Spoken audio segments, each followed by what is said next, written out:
Hi guys, Waterfowler41 here, and in today's video we are installing a new differential cover on the back of the 2020 Ram Rebel. So this is a differential cover from a company called PML Inc. And you can get this cover in three different color combinations. So the first color you can get is just regular aluminum, so no coating at all, just the aluminum as it was when it came out of the casting. You can get it in black, or you can get it in a polished variation. Now what I did is I picked it up in the silver, so the as cast variation, and then I brought it down the road to a company called Fox Valley Sandblasting. They were the ones that powder coated my exhaust tips, and I had them powder coat this differential cover in a textured red look. I like it a lot, turned out great. So as far as what this cover offers that the OEM cover doesn't, so you can tell just basically right off the bat here, this cover is a little bit larger and it's going to increase the capacity in the rear end as far as the oil capacity by about 0.7 quarts. So I went ahead and picked up 4 quarts. I'm not quite sure how much is in the factory differential, so I picked up 1 extra just in case, and if not, I could always return it. Also cooling fins, so it's got some cooling fins baked into it. Now this also gives you the ability, just like a engine oil pan, there is a oil drain plug at the bottom of this. Now the Ram itself already has one of those that's baked into the casing for the differential, so it's pretty cool. My GM, if you follow that video, I installed a cover from PML on that one as well, and I did that one black. The GM did not have that option, but I guess on Rams that's an option. So what else do you get in the kit with the PML cover? So you obviously get the plug, so you get the oil fill plug, and then if you have a dipstick plug or sensor plug, you get the drain plug. So again, this is just like the oil pan on an engine. It's got a magnet and bushing and everything baked into it. You get a new seal that will go with this. You get new bolts to attach the differential cover to the differential. Now in our application, 3 of these bolts won't be used because there's like stud style bolts that we need to reuse in order for factory wire harnesses to connect around the differential. And then you get the instructions. So what else will you need in order to install this? You're obviously going to need some more differential oil. Now in my application, I have a Ram Rebel which has the 392 rear gear ratio. So in my application, I needed 75W140. Now if you have different models, before you go purchase your oil, verify what rear end you have, because there's 75W140 for the 392 and all the other ones take 75W90, I believe. So just double check that before you go placing your oil purchase. Then what you're also going to need with Mopar differentials is limited slip additives. So basically what this will do is allow the little limited slip, or I guess it'll keep it from chattering. So you basically add the oil, and then in my application I believe I got to add 5 or 6 ounces of this stuff for the oil, and then we should be good to go. So as far as tools, you're gonna need a hex head set, you're gonna need some sockets, and then a little Allen set for the plug just to make sure those are in there. So as far as the process, so here's a rear differential. All we're gonna do at this point right now is remove these plastic little wire harnesses from the studs. So these are the 3 bolts right here, here, and here that we're gonna reuse because we need to have the ability to reattach these plastic clips. With the bolts that come in the PML kit, we won't have that option. From there, we're going to go ahead and start unbolting the differential housing, put an oil pan underneath so everything drips out. Now, I believe this is, it's not a fixed gasket, so it's just like a RTV gasket in there. So once we get everything off and cleaned up, we're going to have to clean off the differential, or the surface that the cover mounts on, so we have a nice clean surface or mating surface for that. Now, if you were so inclined to use the factory drain plug, it is right here. And then I believe on the front, there is a factory fill on the other side where you can unbolt a little plug like this, and then that's where you'd fill the differential. So technically, if you were to leave your factory cover on there, you do not need to remove this in order to do a fluid change. You just need to dump it out this way and then fill on the other plug. Obviously putting this back in before you do that. So let's go ahead and get the oil, or these clips off, and get the oil drained out of this bad boy, and then start rocking and rolling with cleaning everything up. Alright, I got the plastic clips off, so the 2 on the side, like these little hi-hat looking ones, those just pull right off. One on top was kind of a pain in the butt, but if you work it off with a flathead screwdriver, it's good to go. So now the next thing I'm going to do is make sure those guys are out of the way, and then I'm just going to go ahead and loosen these guys all up. Ultimately, when you loosen up the bottom, that's when everything is going to start to spill out. You might need to pop the case a little bit, so sticking a flathead in there and just freeing up the pressure to let everything come out. But always keep 1 bolt up at the top to hold everything in there. So we're going to back this one off, and I'll leave it on there loose. I won't remove that until I'm sure all the oil's out of differential. That way it's a pretty clean extraction here, and that this doesn't fall down into the pan. So I'll go ahead and start unbolting these. Have your oil pan ready to go underneath the differential, because at some point the stuff's just going to start dripping out, and then once you pop it, it'll come out. It's really not a lot, but again, I'm not too sure how much oil is in here, so I'm gonna, once I get it out, I'm gonna pop it into something that I can measure the amount of oil. That way I know how much differential additive I need to add in here, because there's a ratio on that one. So let's go ahead and use a socket to remove the factory differential cover. Alright, so I got all the bolts out of there, and basically what they are is 13mm sockets, with the exception of those three. Those three that hold the plastic clips, this is what they look like. It's just a stud with a nut on there, so this one threads in, and then you push the plastic retainer clips up on top of the threaded portion. So now that we got all that stuff out of there, it's already a mess I'm seeing with the gasket maker here, so that's going to be fun to clean up. But now the next thing we're going to do is first verify that you have at least one up at the top that's loosely tied in there. That way we could go in here and pop the casing open. So it might not be able to do this one-handed, but essentially what I'm going to do is try to be really careful and just slip this in there somehow without messing up too much to open up the casing. Once you get it opened up a little bit, it'll free up everything. So okay, so what I ended up doing is using kind of a stiffer flathead and just sticking it right here, and then twisting it, and then I was able to open up that side, and you basically just go around the outside of the cover to loosen up this up, because they use the gasket maker, which is going to be a mess to clean off. So now the next thing I'm going to do is, I left one bolt up at the top there. I'm going to undo that guy and then slowly lower the diff cover down into the pan, my little pan here, or just remove it altogether. That way I could start cleaning the surface between the differential housing and the cover, and then we could get the new one installed. Alright, so I got the cover off. It was a tight fit to slip that guy off because of this, so I'm wondering if I'm going to have issues with this sway bar in there with the higher capacity differential cover, but we'll find out shortly here. What a mess. So this stuff is everywhere. This is the gasket maker. It comes off easy, so I think I just need a razor blade just to clean everything off here. But man, they got it caked in there, and there's a nice seam down here with it, and it's inside the differential casing, so I'm going to make sure we clean that off pretty good. I'm going to let everything drain pretty heavily here before I start knocking all this crap off there. But yeah, let's just make sure those wires are up out of the way. But yep, cover's off. So to make installation a little bit easier, I'm going to remove the sway bar and just drop it down. So I'm going to unbolt over there, unbolt over here. That way, if we run into clearance issues, it's easy to pop this guy off and go back to the OEM sway bar temporarily. Alright, so I have the differential cover on there loosely with just 2 bolts, just to test fit everything. Fits perfectly fine with the OEM pan hard bar. Where I run into issues though is with this bad boy. So I have this basically right up against the housing itself. I go to put the sway bar in.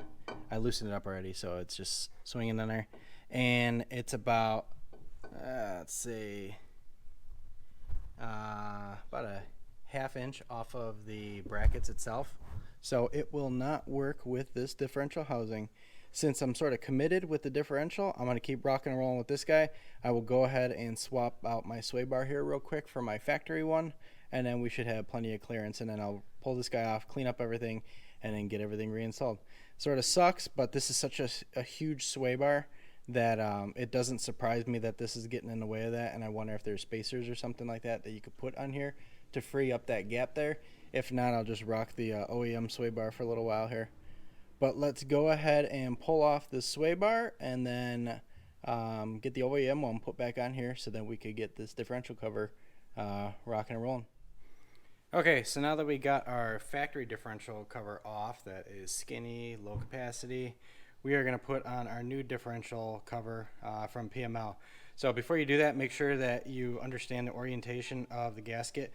It goes either this way, or it could fit. It's basically a 180-degree reverse, so it'll fit either way that way. What it won't do is fit top to bottom, so if it goes that way, you just got to make sure you align it.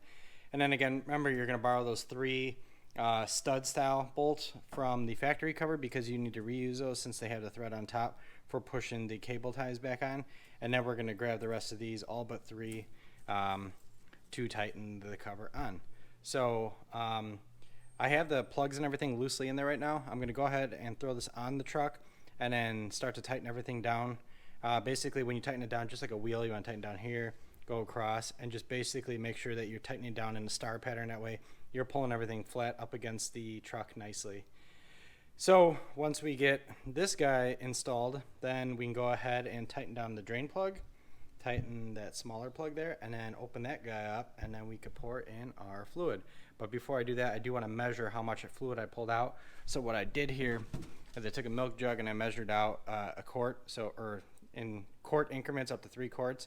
So I'll pour it in here, see how much I took out, add 0.7 to that, and then that's how much I'll be using of that plus the additive here. So let's go ahead and get this guy installed, and then it's downhill from here.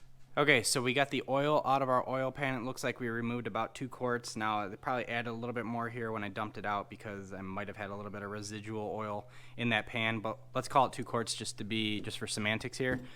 So we have 2 quarts that we removed. We go into our manual, we figure out, again, what kind of gear we have. So for the Rebel, we have the 392, and we're gonna use 75W 140 weight oil.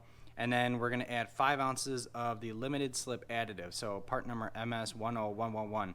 And you can't skip this step. You need this. I've heard horror stories about not running this stuff. But basically, so what we're going to do, so again, we removed 2 quarts, so we're going to add 2 quarts, plus we're going to add a little bit over half of a 3rd quart, so I can return the 4th one. And then what I'm going to do is add this limited slip stuff, so we have to add 5-6 ounces-ish because we're running a little bit over the capacity. So what I'm going to do, my plan is I'm going to add a quart, I'm going to dump half of this in, I'm going to add another quart, then I'm going to dump the other half of this in, and then I'm going to top off the then I'm going to add, the 1 ounce from here, top off the differential with the rest of this oil. You want to make sure you get this stuff in, and if anything spills out, it's the oil portion of it, not the additive here. So let's go ahead, hop underneath the car, and figure out how we're going to dump this stuff in the differential. Okay, so here's a little tip for adding the additive. It's really hard to pour this just with its regular neck into the filler on the differential cover. So what you could do is borrow one of the tops from your oil here and just electric tape it on there. That way you get a little bit of a nozzle, so you can kind of tip this up a little bit more and pour it into the differential.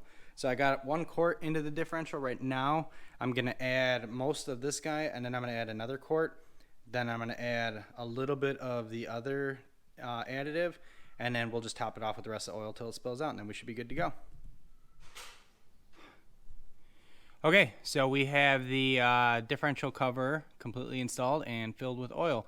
So one thing I forgot to mention in the beginning, this little plug here is basically your dipstick. So if while you're filling in the large hole, you leave this one open, and the second it starts to bleed out of here, that's when you close off everything and then you're done. So what I was doing is filling in here, and I completely forgot about that. So I opened this up and I had some oil come out, which is fine. That regulates how much oil you actually put in there. So once everything's tightened up and good to go, we are done with the differential cover. So let me get everything cleaned up, and then once we get some daylight, we can come back and I can kind of show you what this looks like underneath the truck once the truck is outside and we got some sunlight. So I guess see you tomorrow. All right, we are done with our installation, and I resolved my sway bar issue. So what I ended up doing is going back to my OEM sway bar temporarily until I could figure out where I could get spacers to go on these little brackets right here. So basically what was happening is with that aftermarket sway bar, it's thicker, and I believe the radius of this cut on the bar that bends around the differential case is not as severe as the OEM one. So what was happening is my aftermarket sway bar was starting to come in contact with the differential cover, and I needed a 1-inch spacer to basically pull that sway bar up off the differential cover. So I'm going to look around and see if I can find some sway bar spacers. In the meantime, I'm going to stick with the OEM bar. I have plenty of clearance between the sway bar and the differential cover, so we're good on that front. So just a quick recap of the installation. So the first thing you're going to want to do is lower down the sway bar, because even with the OEM bar, and since there is clearance, you still want to get that sway bar down and out of the way, and all you really need to do is undo the brackets on each side. You don't need to undo the end links. You could leave those and let the sway bar swing. Then the next thing you're going to do is slowly unbolt the bolts around the differential cover, one at a time. Leave one on the top and one on the bottom with like 2 or 3 threads still on there, and then take a flathead or a straight edge and something to pry in between the factory differential cover and differential casing. So after you unload the oil from the differential, you want to go ahead and use a razor blade and clear all the RTV off of the mating surface. And then once you have that cleaned up, use some brake cleaner to get the rest of the residual off of it. But once that's the case, or once that's done, then you can go ahead and start to install the PML cover. So the PML cover uses all of their own hardware with the exception of those 3 bolts that I showed you earlier. Those are the ones that have the thread on both the bottom and top of the nut. And the reason they have it on the top is so you could slip those plastic clips way up at the top there, holding, I think it's your emergency brake line or emergency brake wires in place. So there's 3 of them, one on each side and then one up on the top. So you reuse those 3 bolts, and the rest of them you could use the ones in the PML kit. Once you tighten up everything, I think it's 11 foot-pounds, but definitely check out the instructions. But once you tighten up everything, go ahead and remove the plugs on both sides. Remove both of those plugs. You're gonna fill in the oil from the top, the larger hole, and then the smaller hole is basically your dipstick. So once the oil starts coming out of there, then you filled it enough. So remember, with these Ram differentials, they require the limited slip additive. So in my case, I had to use 75W140 differential oil with 5 ounces of the limited slip based on the stock capacities. And since the PML cover requires more or uses more capacity or more oil, you're going to need to add more additive to it. But after that, once the oil starts to come out of the smaller hole there on the side of the differential, you're good to go. Tighten up everything, drive it a few 100 miles, and then come back underneath and check and make sure you don't have any leaks. If you don't, then your project is done. So with that said, this was a fun one. Unfortunately, I had to ditch the RMI sway bar temporarily. Like I said, I'm going to find sway bar bushings or sway bar spacers. They're pretty straightforward, and I was able to DIY a couple of them just to see how much spacer I need. I think it's about 1 inch.